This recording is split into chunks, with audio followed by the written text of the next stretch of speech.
So you haven't seen your car run for 14 years and you come around the corner and you see it looking like this. We have it set up so the customer will see it. Look how cool that looks. This car just got dropped off. This is our job for today.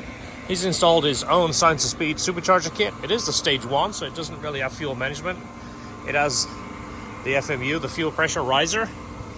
We are doing springs, retainers, new valve stem seals, look it over, and then we're going to put it on the dyno. So we have 16 retainers and 32 keepers. This is what the keeper looks like. Now it's important to match the keepers with the retainers because they are a different degree. You can't mix AP1 and AP2.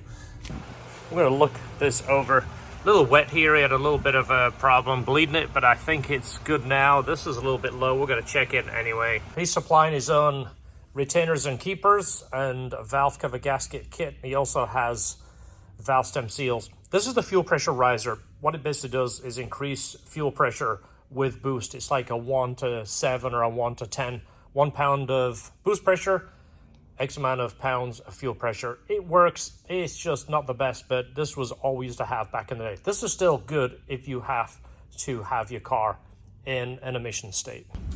This is the old valve stem seals. So note, black. Spring goes on the exhaust side.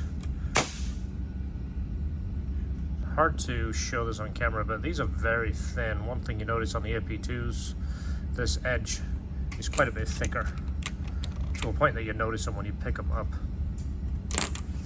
So all the retainers and keepers are in, and right now George is going over the valve adjustment.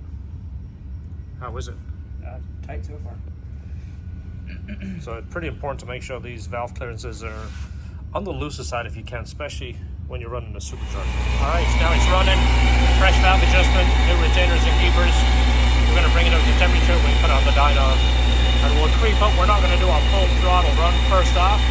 We'll do like a partial run, look it over, make sure the air fuel is pointed in the right direction. I really need to put some miles on this car. I haven't driven it in probably 2 weeks.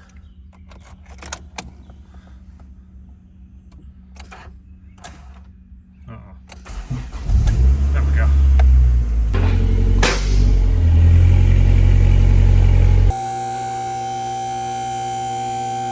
We just had to add an O2 bung. Look how pretty that is. This is not really an accurate way. As you see the tiny hole in there, this is kind of like a cheat so your O2 sensor doesn't get upset.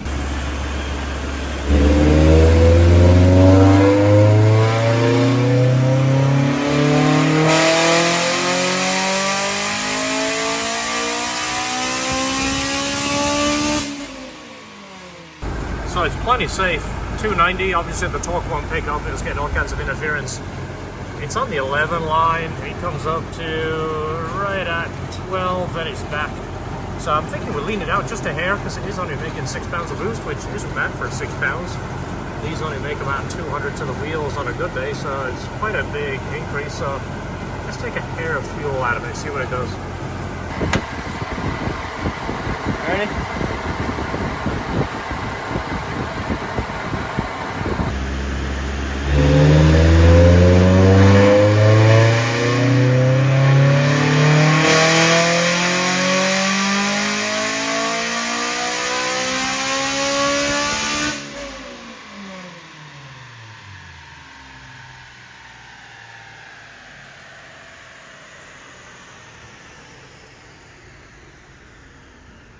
Red line was the one we just did. As you see, it leaned it out, but it's not consistent. And right on top, it went right back to 10 to 1. It pretty much hit the same spot, just flat lines.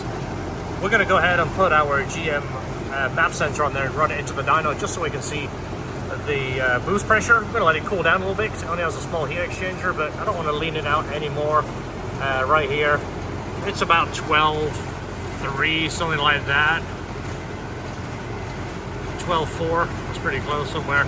Well, even though it's only like 6 pounds of boost, I don't want to lean it out anymore because we don't have any way of pulling time in correctly. That's about as much tuning as we can do. So we'll keep an eye on it and see what it's doing. Hopefully we can hit 300. All right, we now have our GM map sensor hooked up. This is for science, folks. Hopefully you're appreciating this extra work we're going to for you guys at home. All right, let's bring it up into 4th gear. Let's take a look at our boost. You guys want to watch the car or do you want to watch the boost? Yeah, let's watch the boost. You've seen the car. We're going to be looking at this one right here, guys. You ready?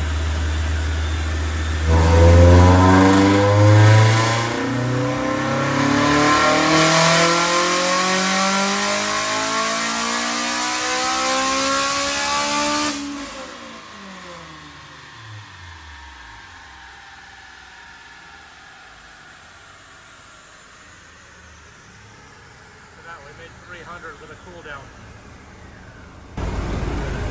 The first two we didn't get anything, but that was it right there. 7.02. This is our boost right here, and as you saw, it was right at the very top, and that was basically like a hiccup. So probably more like 6. But that's not bad. 300.1. It hit his number with a cool down. He's going to be happy with that. Let's take this off the dyno, take the white band out, and he can go home with his 300 horsepower S2000.